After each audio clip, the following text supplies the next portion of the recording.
Well, whoever does end up in fifth may as well pack their bags and get ready for the Wembley Hotel because they'll be going to Wembley. It looks as if Sunderland, now nearly bottom of the Form League, ain't going to be getting there. We're going to have Leo to digest that Oxford result. Plus, we're talking about our wishes for the summer and what's the best home game of the season as we reach the last day of the season, Leo. And usually for Sunderland, well, certainly this point last year, we're playing for naught, but this is the strangest end to the season for the Black Cats I can remember in some time. Explain what is going on and the feeling around the club at the moment. You know what? I wish I could explain it, but I really can't. We've had people over the past few games saying these results are coming because of the rotation in the squad and because players are being rested. Well, outside of Leo Hielder, that yesterday was close enough to our first squad, our starting 11 that will be taken into the playoffs. And we can't beat an Oxford team who have only just clinched survival with the win that they got against us to make it basically nailed in. The feeling around the club, I mean, from a fan perspective, it's just dead. I don't know how the players are going to get themselves up for the playoffs. I don't know how Labrise is going to be able to get them up for it. And I don't know how the fans are going to be able to get behind the team and support them the way we know we can, because we're gonna sell out the away leg and we're going to take a good support. We're obviously going to have a good support at home, but it all depends on that performance. We know our home crowd, if we start bad in that first 10, 20 minutes, it goes flat. And then all of a sudden the home support isn't behind you, and then it's anyone's game of who to win.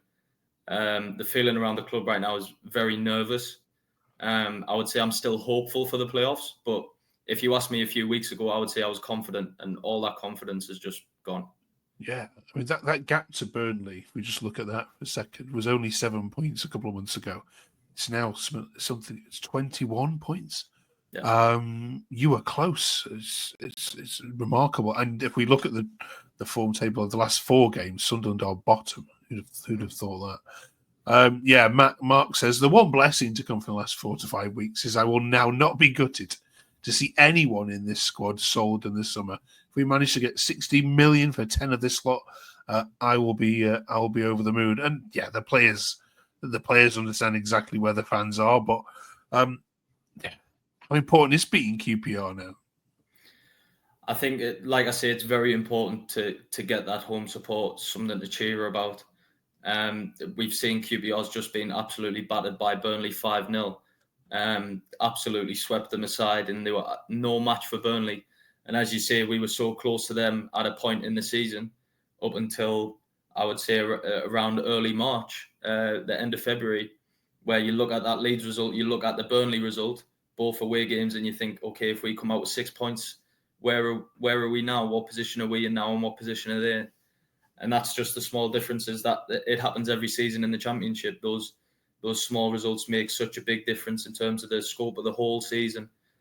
So the result on the weekend against QPR is going to be absolutely massive, just to be able to have any type of confidence or belief going into the postseason, because whoever we play in fifth now, I know I said before Bristol City, I was confident against them, but whoever we play now, I'm not going into that game with confidence. What difference a week makes. Let's look at some more, shall we? Andy says there's no effort, no accountability, there's no fight in this Sunderland side, and letting a 17-year-old, the only player who cared today, stand and take that at the end, not good enough for the fans. Disgrace the past 4 or 5 games. Today, Oxford was the worst. Taking fans for granted, the whole squad should be embarrassed. Do you agree with that, Leo? I think I agree with it in parts. I think, okay, he's talking about a 17-year-old standing there and taking it, but that's the same 17-year-old that's played all through the season, and he's matured into the first team player that he is. You know, he was getting all of these plaudits earlier in the season for his performances when he's doing well.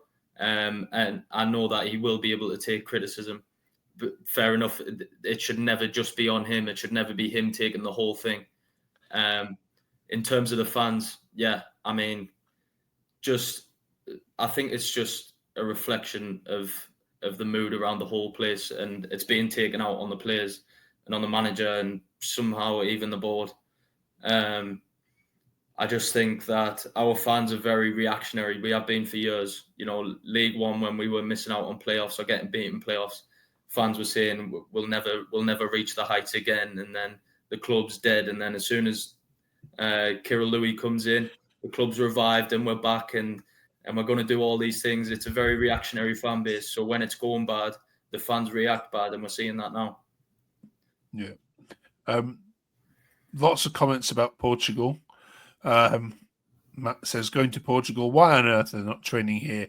Seems a bit of a waste of time and money, I would suggest. Yeah, we had some warm weather training, Leo. Hope to galvanise the squad and build some team spirit, and look how that turned out.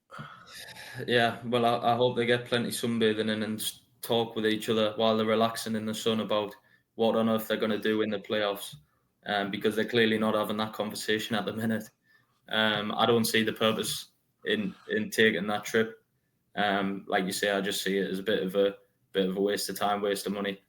But if we look back on this in a few weeks' time, we've won the playoff final, I'll have a very different opinion on it. But as of now, I don't see why we're doing it. Yeah, 1 open play goal in 8. That's the concern. I mean, is it 4 defeats in 4, rested or not? These players gave a long time ago. Why have the goals dried up? I think it's just a lack of creativity overall. Within, I said it a couple of weeks ago, where the whole team seemed disconnected in what idea they have when we're on the ball and what we want to try and do. We have players putting the ball in, and it's either a good ball and there's no one in the box, or the box is packed and it's going over everyone's head. I just think there's a complete disconnect between the players at the minute. As you say, there one open play. I think we scored 4 goals in 9. One of those was Mayenda running from the edge of his box. One of them was Mundell picking out the top corner, and then 2 of them are from our right back. I don't know what's happened, because it seemed that we were scoring so freely. And if anything, our worries, I would say halfway through the season, was our conceding goals. We were fine with scoring them. It was just the fact that we were conceding late on and we were dropping points that way. But now we're seeing teams getting 1 goal ahead of us, and we just don't look like getting back into the game at all. Okay. QPR this weekend, then, the final regular home game of the season. Of course, join us next week as we look back on that, and fingers crossed it's a win. QPR are awful. Really, if you can't beat QPR, there's something not quite right at the club. Right. Also this week, then, we're also talking about summer wishes and what you want to see happen in the summer. Let's start with kits, if that's all right. Some nice kits from Sunderland this summer. Now, we know they're already made, but what would you like to see in terms of home away kits over the summer? Well, as you say, I mean, you're wearing one yourself. We see the ability that Hummel can have when they're making kits. They make some absolutely astonishing kits.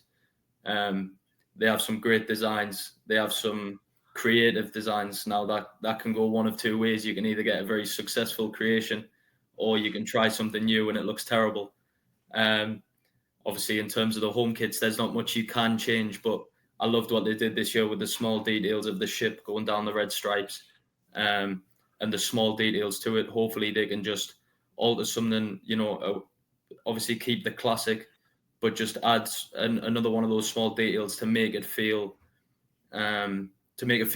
unique. In terms of the away kit, I mean, I would love it if we just kept this one I'm wearing right now, to be honest. I never want to take this off. It's a lovely shirt, that. Yeah. But I like what they're doing in terms of going down the retro route and getting inspiration from other kits. Not one really pops in my mind when I'm thinking of away kits to base next season's off, but I would love it if they did something similar and got some inspiration from a kit that we've previously had. Okay. What else do you want to happen in this summer then? If I grant you a couple of wishes, presuming that we've stayed in the league, given how things are going on. What do you want to happen? One thing I would like is to stop signing injured players. That would be a great thing to go into next season with. We've had Samed, who was injured for half a season, and then for the majority of the season, minus the past couple of games. He's played like he's injured anyway. And then Jayden Danns, who I don't even think he had a minute on the training pitch, never mind the Stadium of Light. So that is one thing. We need to get some names in the door that have experience. I think everyone talks about our young squad. Well, we could potentially be seeing the part of the young squad that's our downfall in terms of their lack of experience. Some players going into this playoff campaign, it's going to be going into the biggest games they've had in their careers. The likes of Chris Rigg, the likes of Job, even majority of our team who weren't here for the playoffs last time aren't going to have played in such a big occasion before, and it's whether they can live up to it. So I would love to see some more experienced names coming in, people who've been here, who've got promoted. I'm not saying we have to sign someone like this, but with Jamie Vardy leaving Leicester, someone who has experience in getting promoted, multiple promotions, scoring goals at this level, which is especially what we need right now. And in terms of one last thing I would like to see a few names going out the door. I know Abdullah Bar's out in France on loan. If we can get any sort of money for him, 10p and a bag of Haribo's, I'll take that.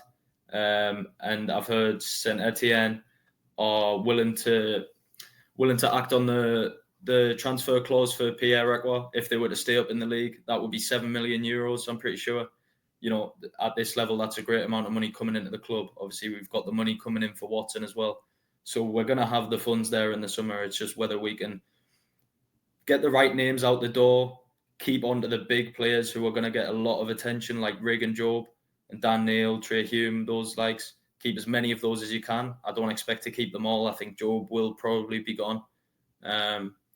But just in terms of people who are going out the door, we have to replace them with quality. Okay. Enzo Lefebvre, you think you can afford him? I know there's a buy clause in the loan, but that is only if we get promoted. So obviously, if we go up, I would love to have him at the club on a permanent basis. But if we stay in this league, he's far above this level. I see him either staying at Roma or getting attraction from another top division team. I don't see him coming down to this level again.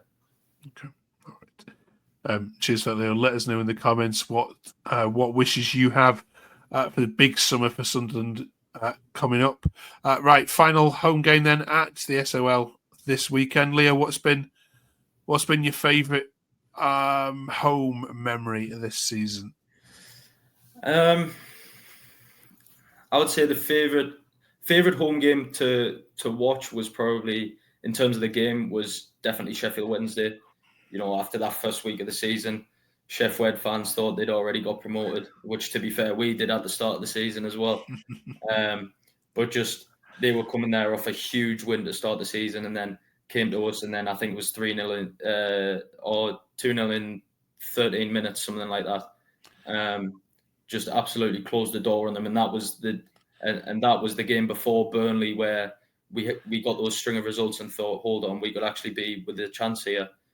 In terms of the experience of the game and what was going on, I loved Norwich at home purely because they scored the first goal. Borja Sainz was absolutely rattling our whole team. They were wasting time. They were fouling. They were doing everything they can. And then we come out in the second half. Dan Ballard scores within the first couple of minutes of the half. And then Job scores a great goal to win it 2-1. That was a great experience being there. Brilliant.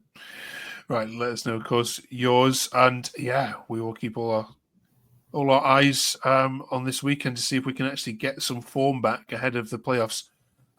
It's likely to be Bristol City, especially to get a point against Leeds tomorrow night. We're recording this ahead of that. Would you prefer Bristol City or Coventry?